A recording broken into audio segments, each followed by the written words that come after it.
see up close what we call the three extremes.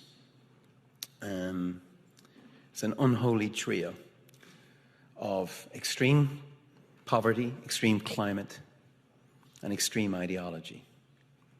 Very dangerous, unholy trio. Stronger than any chain and harder to break.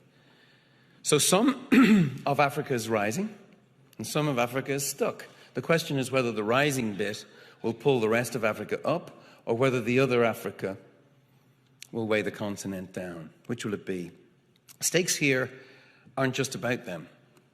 Imagine for a second this last global recession, but without the economic growth of China and India, without the hundreds of millions of newly minted middle-class folks who now buy American and European goods. Imagine that.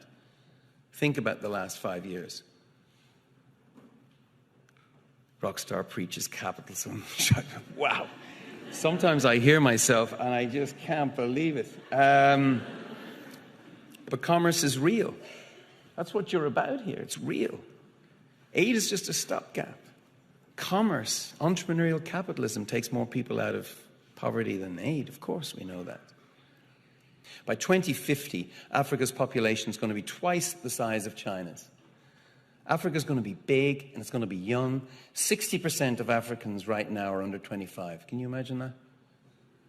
All across the continent, people are writing new rules for the game. African entrepreneurs, African civil society, a whole new generation of politicians. They're the catalysts of change, and you can see the impact in so many ways. For example, 14 of the poorest countries, which didn't benefit from the last decade's commodity boom, but did get 100% debt cancellation and a threefold increase in aid, achieved the following. Extreme poverty on track to be halved by 2015. Child mortality nearly halved already. School enrollment doubled. And economic growth 5.5% on average for a decade. You want data? I got data.